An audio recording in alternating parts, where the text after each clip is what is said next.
Hey everyone, and welcome back to Love Hackers for your daily dose of dating advice. I'm Alex Carter. And I'm Sophie Tanaka. I'm a dating coach, and I'm so excited to be here. Now today we're diving deep into a topic that I think a lot of guys out there struggle with, and that is why you might feel socially awkward around women. Yeah, this is a big one. And we really want to emphasize that this isn't about, needing to memorize cheesy pickup lines or transform into some like alpha male character that you saw in a movie. Right. It goes so much deeper than those surface level tips. Exactly. We're going to unpack some really, I think, kind of surprising reasons, and the stuff that you sent over was really interesting. It's amazing what you find when you start to dig into these things, right? Yeah, and for all of you listening out there, have you ever felt this awkwardness around women? I mean, be honest with yourself, because you're not alone. I think most of us have been there at some point. Yeah, and one of the things that really jumped out to me in the material was this idea of putting women on a pedestal. Oh, yeah, the pedestal problem. Yeah, it's like we create this image of the quote-unquote perfect woman in our minds, and then we just psych ourselves out before we even say hello. Yeah, you're totally setting yourself up for failure before you even begin. Right, because when you put someone on a pedestal like that, you're not seeing them as a real person. Exactly. Yeah. They become this untouchable ideal. Right, with no flaws, no quirks. It's intimidating. It is. And the thing is, everyone has insecurities. Everyone has things that they're self-conscious I about. was going to say that. It's like we forget that women are human too. Exactly. And this idea that women are somehow immune to insecurities is just not true. So how do we combat this pedestal problem? I mean, it feels like it's so ingrained in our culture. It's tough, but I think one simple but powerful exercise is to remind yourself that even the most, confident, seemingly perfect women have their own struggles, their own insecurities. They do. It's just that sometimes we don't see them. Right. And it's about, seeing those women as individuals, not as some monolithic ideal. Now, another point that was made was that past baggage can really sabotage our interactions with women. Oh, absolutely. Our past experiences can have a huge impact on how we show up in relationships. And, I think sometimes people hear that and they're like, oh, come on, that's just an excuse. But it's not about dwelling in the past. It's about recognizing that those experiences can, subconsciously influence our present. Right. And the material mentions some really specific examples like, having an absent parent or being bullied in school. And those can leave you with these deep-seated insecurities and fears of rejection. It's like we're carrying around these invisible wounds. And, thankfully, healing is possible. That's good to hear. Therapy can be so helpful for processing past traumas and developing healthier coping mechanisms. But it's not just therapy, right? Not at all. Even talking to close friends or journaling can help you start to unpack those experiences. Okay, so it's about addressing the root cause rather than just trying to mask it. Exactly. Because when you heal those wounds, it improves all your relationships, not just romantic ones. Now, this ties into another point that really resonated with me, and that is the tendency to constantly judge ourselves and assume that others are doing the same. Oh my gosh, the spotlight effect. It's like we're convinced everyone is watching our every move and just waiting for us to mess up. Right. And it's exhausting to constantly be in that state of self-judgment. It really is. And the irony is that those people are so wrapped up in their own insecurities that they're barely paying attention to us. So true. We're all just trying to figure things out. So how do we break free from this judgment trap? Yeah. It's like it's so automatic sometimes. I think one helpful strategy is to focus on what you can control.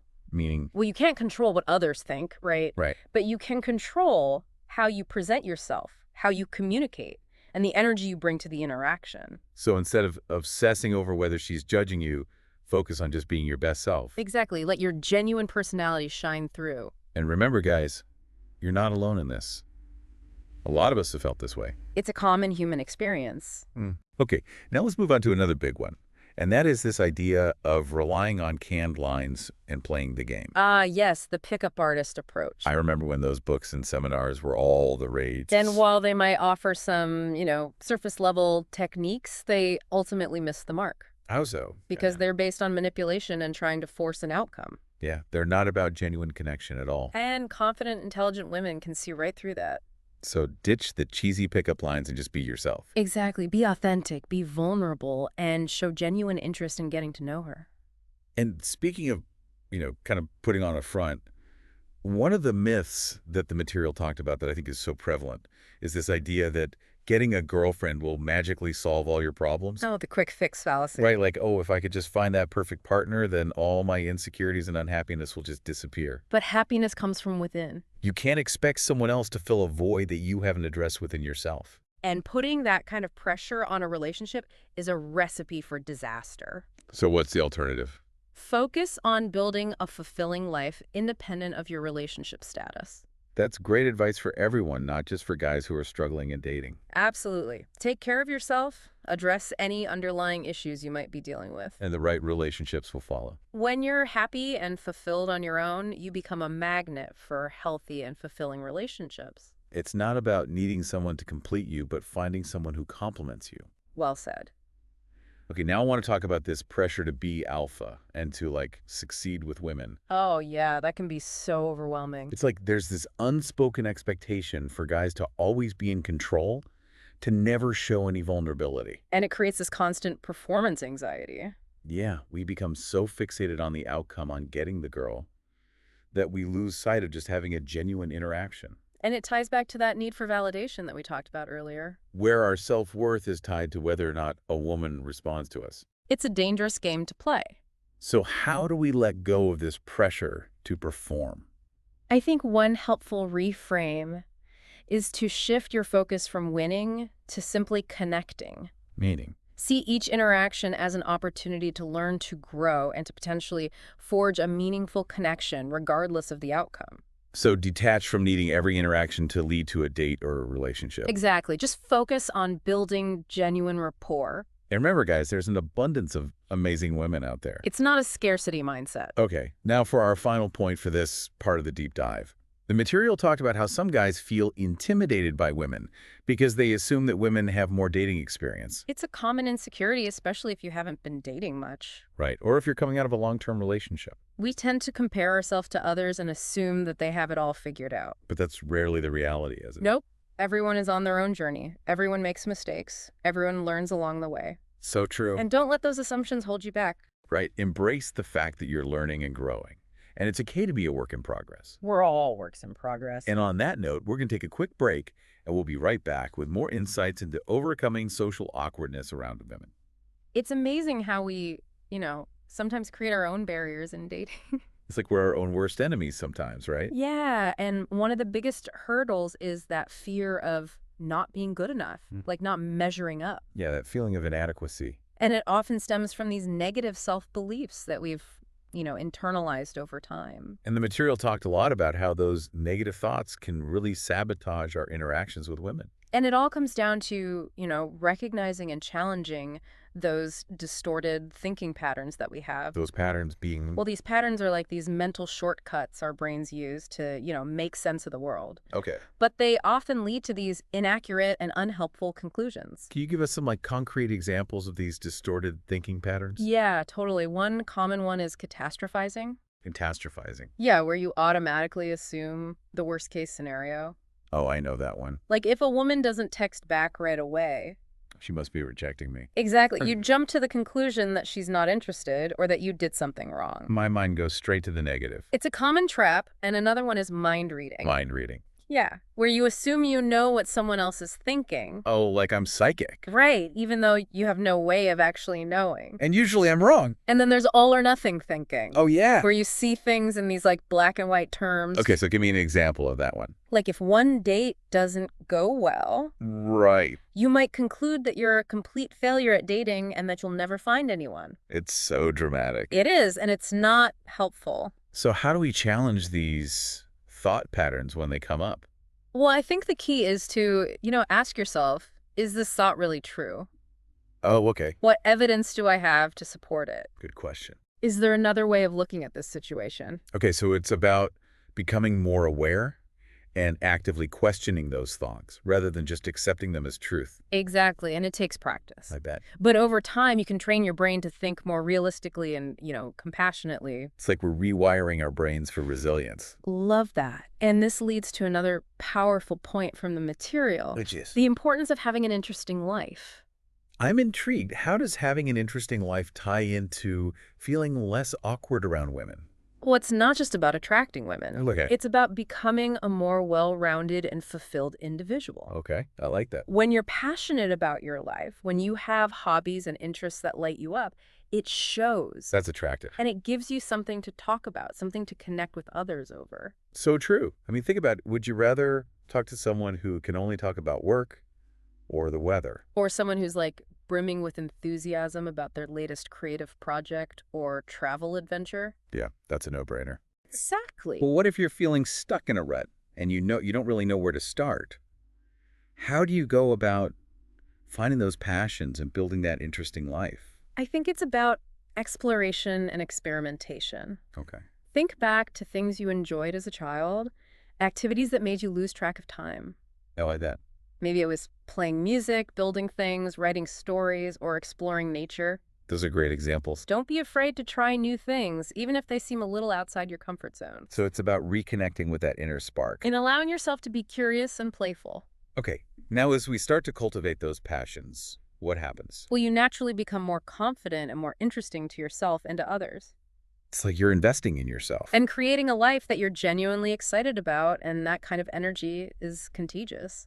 Okay, so we've talked about debunking myths, dealing with past baggage, reframing negative thoughts, and building a life you love. A lot of good stuff. What's the final piece of the puzzle when it comes to overcoming this social awkwardness around women? I'd say it's understanding the true nature of attraction. Okay, because I think a lot of guys have misconceptions about what that actually looks like. Totally. I mean, we're bombarded with images of the alpha male who effortlessly seduces women with his charm and charisma. Right, it's like this fantasy that's sold to us by movies and magazines. And even some dating advice out there. Yeah, so what does genuine attraction actually look like then? It's about being your best self, being comfortable in your own skin and allowing your authentic personality to shine through. That sounds a lot simpler.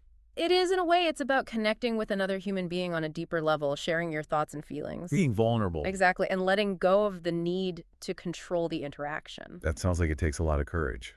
It does, but it's also incredibly rewarding. In what way? When you allow yourself to be vulnerable, to show your true self, you open the door to real connection and intimacy. And that's what we all want, right? Absolutely. We all want to feel seen, heard, and understood for who we truly are. And that starts with being honest with ourselves about our own needs and desires. And then having the courage to express them authentically. Okay, so if you're struggling with this social awkwardness around women, just remember. It's not about tricks or techniques. Right. It's about self-discovery, growth, and authenticity. It's about embracing who you are, flaws and all. And having the courage to share that with the world. That's a great message for all of us, not just guys who are trying to date. So true.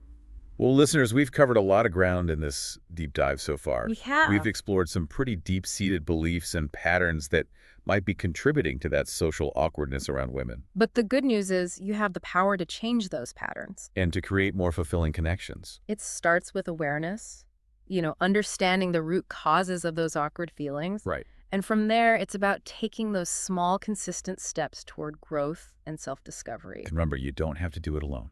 You've got support systems, you've got therapy, you've got supportive friends. Online communities. There's so many resources available. Now, before we wrap up this part of our deep dive, I want to leave you with one final thought. Okay, I'm listening.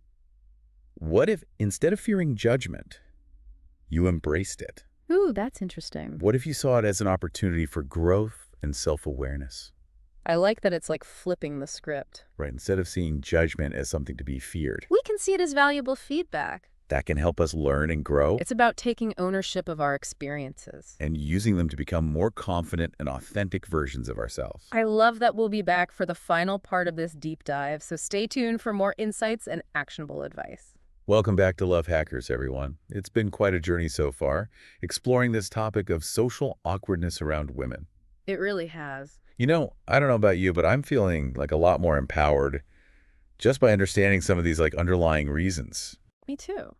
It's amazing how much of a difference just shifting our perspective can make. Right, and one of the biggest takeaways for me is just how much of this awkwardness comes from our own internal narratives. Those stories we tell ourselves. Right, those negative thoughts and beliefs that we've been carrying around. Yeah, and the material really emphasized the importance of challenging those thoughts and rewriting those stories. And recognizing that our thoughts aren't always facts. Right, we have the power to choose a more empowering narrative. Like we're the authors of our own dating lives. We get to decide what story we want to tell. I love that. And that story doesn't have to be perfect.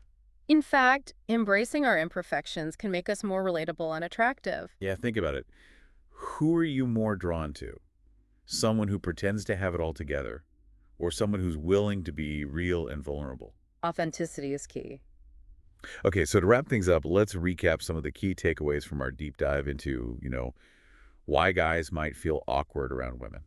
Okay, sounds good. So we started by debunking that myth of the perfect woman. Right, recognizing that everyone has insecurities and flaws. Then we talked about how past baggage can create those subconscious barriers. And how healing those wounds can really pave the way for, healthier relationships. We also discussed the judgment trap.